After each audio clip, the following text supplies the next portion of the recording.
On termine par cette pièce de théâtre qui résonne étonnamment avec l'actualité. Isabelle, au sans visage, retrace l'histoire vraie d'une journaliste d'investigation et aventurière convertie à l'islam dans l'Algérie colonisée du 19e siècle et qui parvient à réconcilier l'Orient et l'Occident.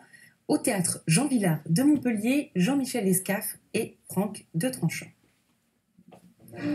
La vie a repris au théâtre Jean Vilar. 3 mois de fermeture après les inondations d'octobre. Aujourd'hui, répétition avant la première d'Isabelle sans visage, une pièce inspirée de la vie d'Isabelle Eberhardt. Coïncidence troublante, elle est morte noyée par un torrent de boue.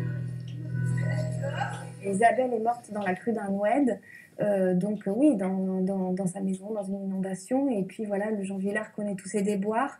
C'était étonnant, et évidemment la crue comme élément réel de la mort d'Isabelle, mais aussi comme presque un signe métaphorique, va être très important dans le spectacle. De toutes parts, les chars à affût, car il faut peupler l'Algérie.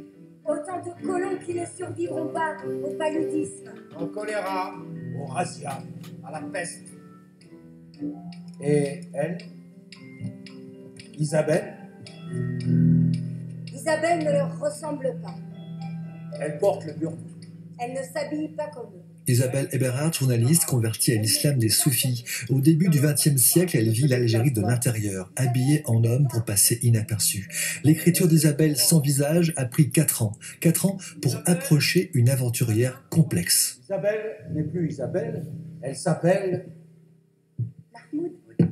Et Isabelle Eberhardt, elle, je trouve, est plus que les autres très paradoxale. Et ça m'a vraiment intéressée. C'est à la fois une grande mystique, un soufi, et en même temps une femme qui aimait les hommes.